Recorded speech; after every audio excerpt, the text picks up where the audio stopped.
Hey guys, welcome to my channel. My name is Denise. I'm a manifestation coach. If you'd like to sign up with one-on-one coaching, there's a link in the description below. If you want to learn more about manifestation and law of assumption, feel free to subscribe to my channel and check out my other videos. Today's video is going to be about revision. And I'm going to start by telling you my experience with revision, which is for many, many years, I knew about it, I knew how to practice it, but I didn't make it a priority. I would dabble in it here and there. I would sort of revise my day every once in a while, but I didn't really revise and go through the old memories that were keeping me in an undesired state, in an undesired self concept. And it wasn't until I did do that that my whole reality shifted. Everything changed for me.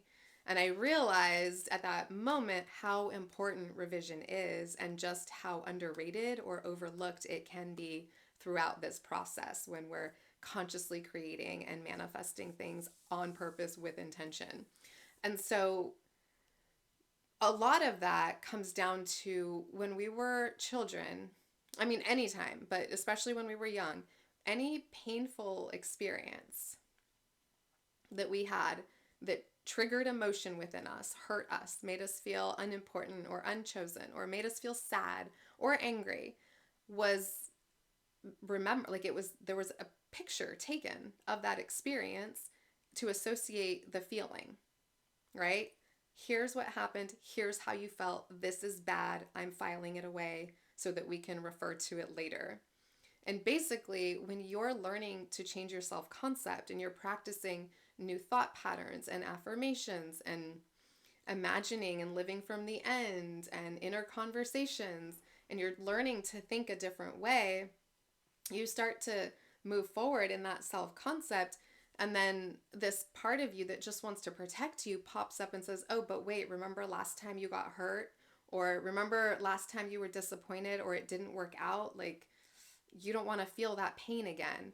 And so, revision, Neville calls the pruning shears of revision, is so important because it's basically clipping away at that association so that you can move forward in creating the reality that you desire from the proper self concept that supports you actually having it and being able to sustain it, right? Otherwise, you can manifest stuff in, but if you still have these old concepts of yourself that are stored in there, they're going to keep popping up to try to protect you from those painful feelings.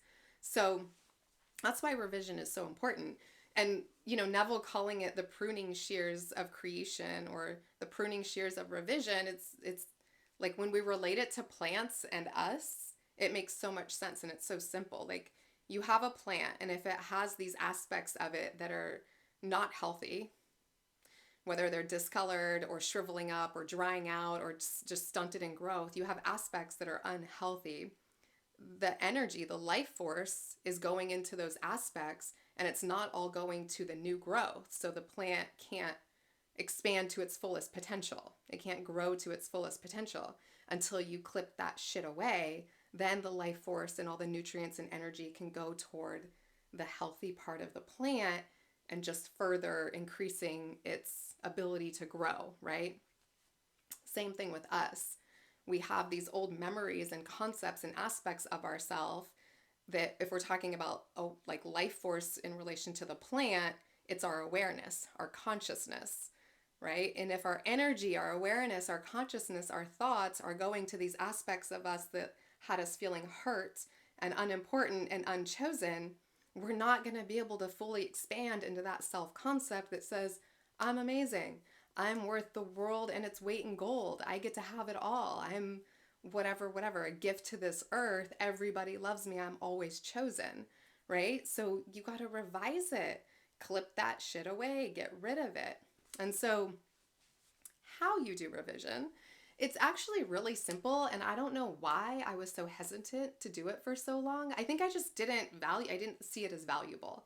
I was focused on where I'm going, what I'm creating, what I want mostly. And so I wasn't like looking at like the holistic approach of what that really means, I think, for a long time. I don't know. But like I said, once I did the revision, shit just took off for me. So what I did, my experience was I struggled with feeling like I was enough to be chosen in multiple areas of my life. So, what I said, well, I didn't say it out loud. I got out a sheet of paper and I wrote at the top, what would it have been like if I don't remember exactly. What would it have been like if I always knew I was enough to be chosen? I may have said more than enough. I don't know. And what would it have been like, meaning my life? And as soon as I said that, all the memories, oh, this would have happened this way instead of this way.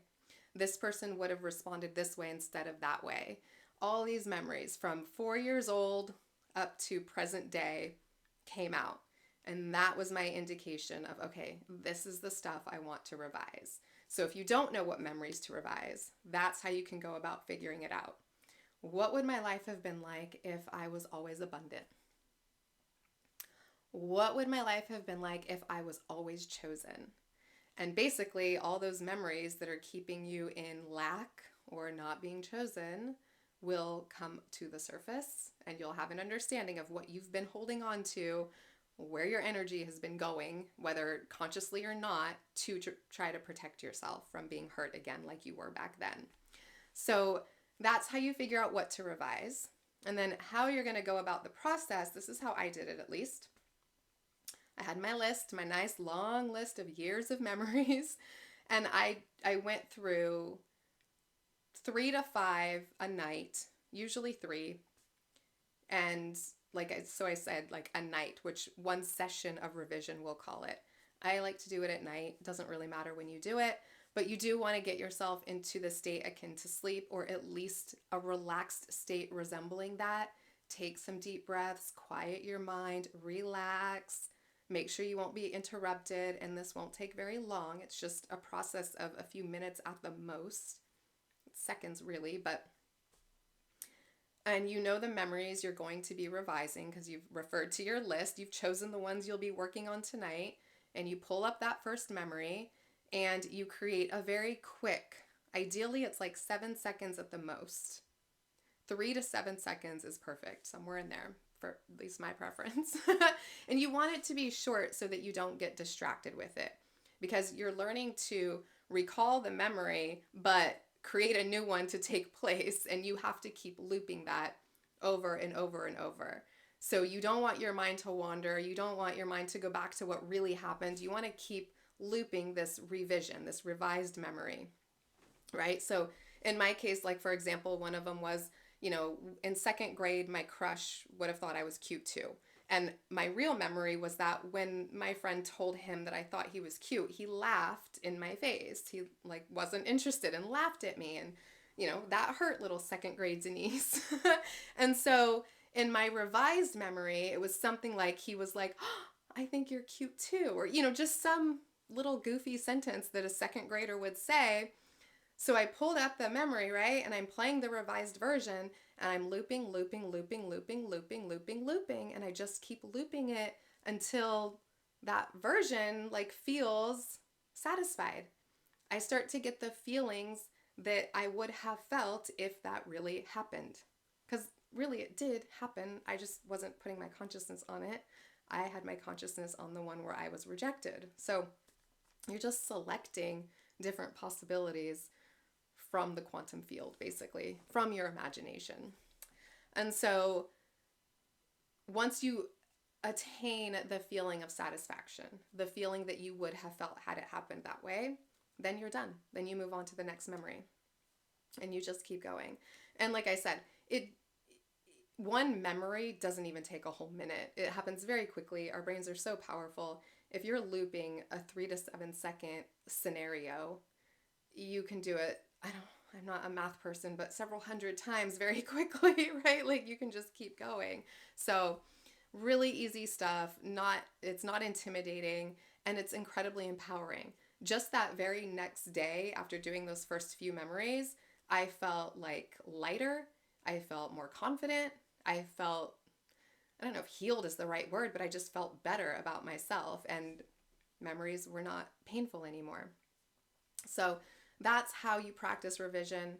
That's why you practice revision. And I encourage you to do it, especially if you're finding yourself in a pattern that keeps repeating, if you can't get over the past, if you keep holding on to old fears, old angers, like if your subconscious keeps getting in the way of what you want, you probably have some stuff that you need to revise in order for you to actually elevate or expand to this other state of consciousness. All right, so there's my video, and I will see you guys next time. Happy manifesting.